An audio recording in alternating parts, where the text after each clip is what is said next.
ठंडे पानी से नित्य नहाना ब्रह्मचारी के लिए अत्यंत आवश्यक है। सर्दी अब शुरू नहीं हुई और गीजर से स्नान शुरू हो गए, साधना हो रही।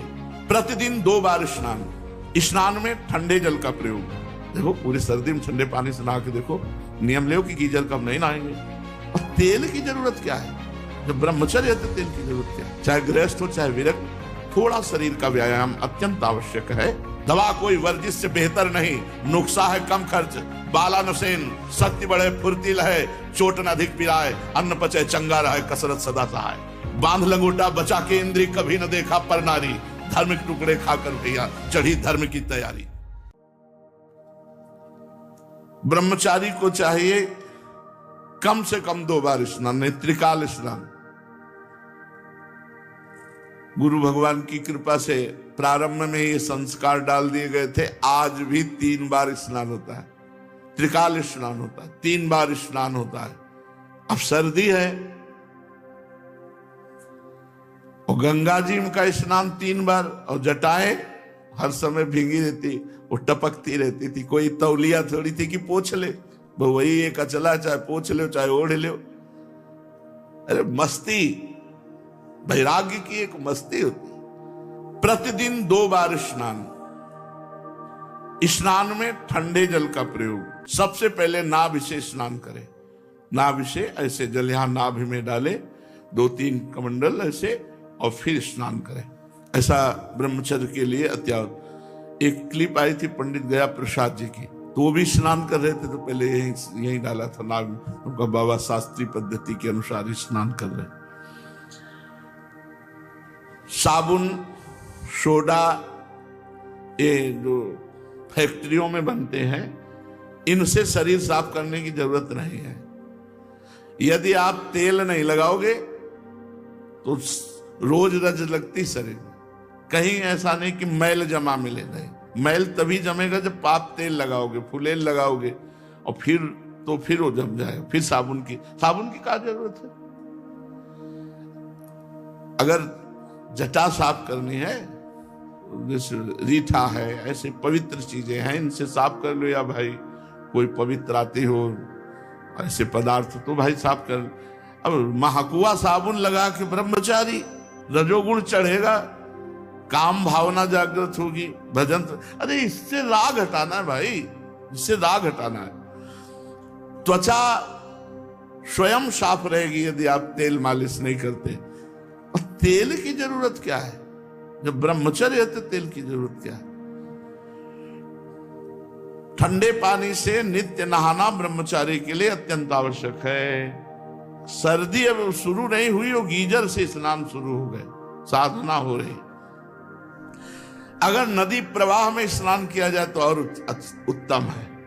और यह घोर अंधेरे में, जहां बिजली नहीं कुछ नहीं, और गंगा जी में 3 बजे जाके खड़े हो गए, 4 बजे तक खड़े रहे, शरीर कांप रहा है, बस मंत्र जाप करते हुए मस्ती से बाहर निकले।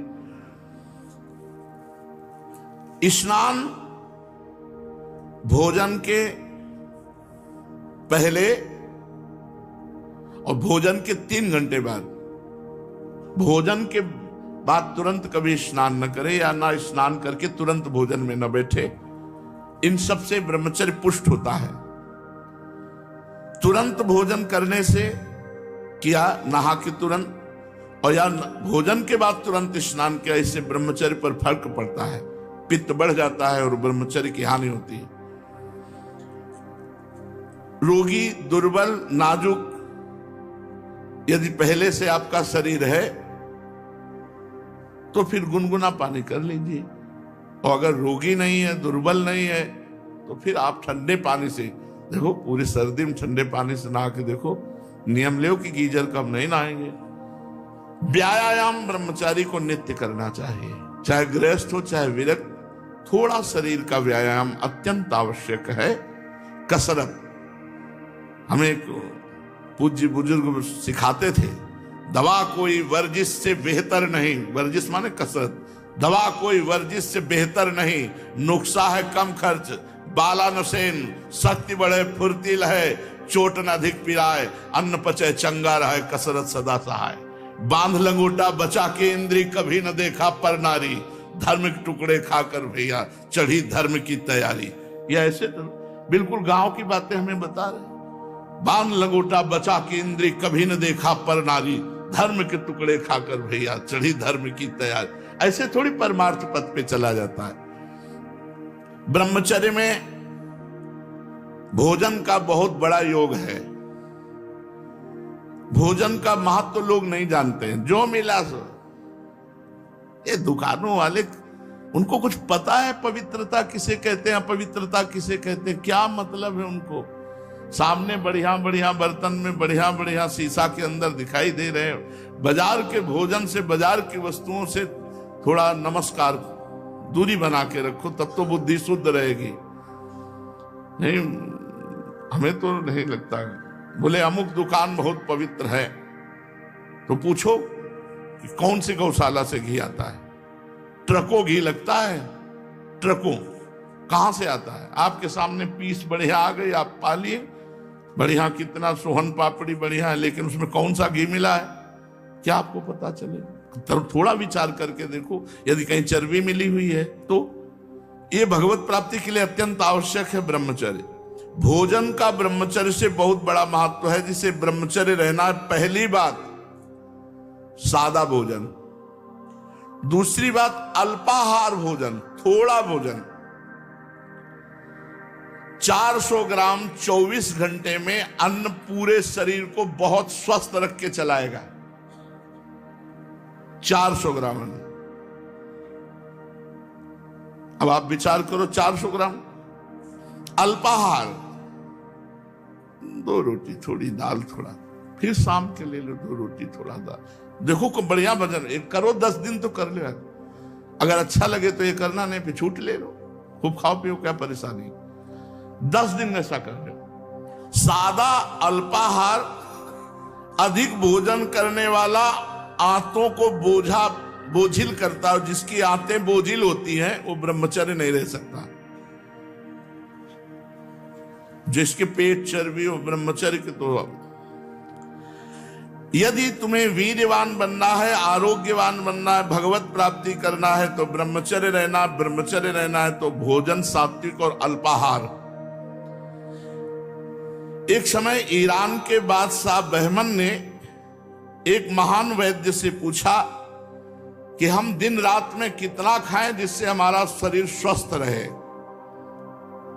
तो उनका हुजूर 100 दिरम अर्थात 39 तोला, 39 तोला बराबर 390 ग्राम। एक तोला 10 ग्राम होता है, हम चलो 10 ग्राम छूट दिए 400 ग्राम। 39 तोला में बादशाह से कहा कि हुजूर 100 दिरम अर्थात 39 तोला बराबर 390 ग्राम। फिर कहा कि इतने से शरीर स्वस्थ रहेगा। तो वैद्य ने कहा शरीर पोषण की और स्वस्थता की बात आपने कही, वो तो इतनी ही है। इसके उपरांत जो खाया जाता है वो व्यर्थ है, वो बोझा है, वो शरीर को अस्वस्थ करने में सहायक होता है। 400 ग्राम भोजन 24 घंटे में। हम कहते हैं 2 बार 400 ग्राम ले लेंगे, 2 बार 400, इतने में तो चल जाएगा।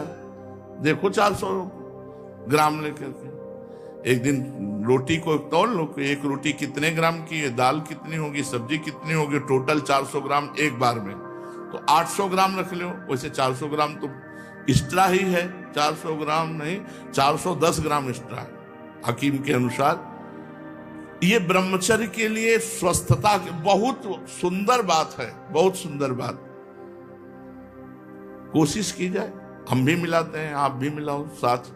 400 ग्राम ये स्वस्थ शरीर के लिए, साधक के लिए, साधना के लिए। जो फावड़ा चलाते हैं उनके लिए हम नहीं कह सकते, क्योंकि इतनी मेहनत उनकी होती है कि 10 रोटी खा के जाए चूल्हे की बनी भाई, तो फिर 4-6 घंटा बाद भोजन चाहिए। किसान आदमी तो लकड़ी पच जाए ऐसा लीवर होता है। हमने कभी शुगर नहीं सुना किसान आदमी को। ढेर सारा गुड़ इस समय जैसे चल रही फसल, गन्ने का रस 5-5 लीटर दही डाल के पी गए, 2-4 भेली गुड़ खा, कुछ शुगर फुगर नहीं। ये शुगर होती है जो ऐसे गंदे आचरण और ज्यादा मेहनत नहीं होती, और ये सब शक्कर ज्यादा पाई जाती। गुड़ शुद्ध चीज है जो सीधे बनती है, अब तो उसमें भी मिलावट करने लगे।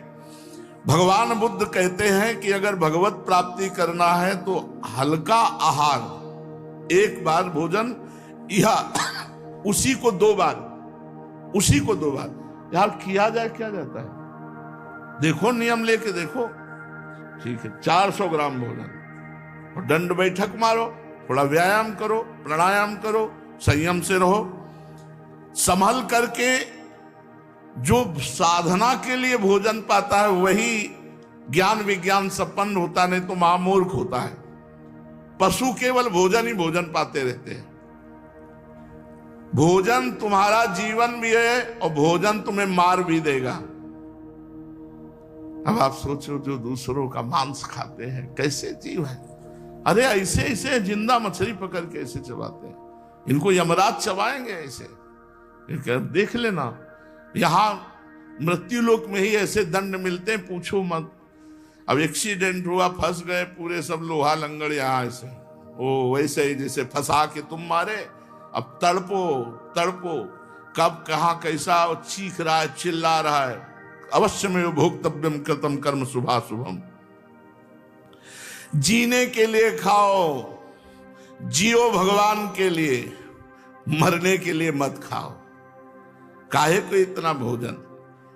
भक्तदास वामन, उनसे पूछा निकम्मा कौन है, तो उनका निकम्मा वही है जो बहुत भोजन करता है, वही कायरता, आलस्य, प्रमाद, अल्पाहार। महापुरुष की पहचान क्या है? जो अपने को सबसे छोटा मानता है और अल्पाहार युक्त रहता है। अल्पाहार थोड़ा भोजन और अपने को सबसे छोटा मानता है, वो महापुरुष है। महापुरुष कैसे बने? मन को वश में करने से। मन को कैसे वश में करें? सात्विक और कम भोजन पाने से और ब्रह्मचर्य रहने से। तो कम खाना कैसे सीखें? आहार को थोड़ा थोड़ा घटाते चले जाओ और एक लिमिट में ले आओ। आहार कैसे घटे? बेस्वाद भोजन पाओ, बेस्वाद भोजन पाओ, अपने आप 300 ग्राम में मन कहेगा रहने दो। सात्विक आहार, ताजा भोजन, रसयुक्त भोजन, हल्का भोजन, मधुर भोजन, जैसे गेहूं की रोटी, चावल या जौ की रोटी या मूंग और अरहर की दाल, थोड़ा दूध, कम मात्रा में घी, थोड़ा मीठा, सेंधा नमक, ये सात्विक आहार। इतने राजस गर्मा गर्म कड़ुआ, किसी किसी को देखा मतलब ऐसे निकला मुंह में डाल लिया, वो ये सब राजसिक। अत्यंत कड़ुआ, अत्यंत गरम, अत्यंत नमकीन, अधिक मीठा, रूखा, चटपटा, खट्टा, तैलयुक्त, दोषयुक्त, गरिष्ठ, पूड़ी, कचौड़ी, मालपुआ, खट्टा, लाल मिर्च, तेल, हींग, प्याज, लहसुन, गाजर, उर्द, सरसों, मसाला, मसूर। और फिर ये तो सब त्याजी है, मांस, मछली, कछुआ, अंडा, शराब, चाय, काफी, ये तो सब। अगर राजसी आहार करोगे तो मन चंचल, कामी, क्रोधी, लालची और पाप कराएगा। ये राजसी आहार है, इसको छोड़ देना चाहिए। अगर गरम रोटी आई है तो उसको ऐसे टुकड़े कर दो जिससे उसकी धुआं निकल जाए। धुआं निकलने के बाद ही पाओ, यानी गर्मा गर्म धुआं, वो आपके लिए हानिकारक होगी, भजन में बाधक होगी। कड़ुआ नहीं, तीखा नहीं, अधिक नमकीन नहीं, अत्यंत मीठा नहीं, रूखा नहीं, चटपटा नहीं, खट्टा नहीं, तैलयुक्त नहीं, दोषयुक्त नहीं, गरिष्ठ नहीं, पूड़ी, कचौड़ी, मालपुआ, ये सब नहीं। बोले तो खा क्या पाना है? तो ऊपर बताया ना, मूंग की दाल, अरहर की दाल, गेहूं की रोटी, जौ की रोटी, थोड़ा चावल, हल्का थोड़ा मीठा, आधा चम्मच बोलते बहुत घी में छोंक लो दाल। ये ऐसा रोज पाना है ना, और ब्रह्मचर्य से रहना है।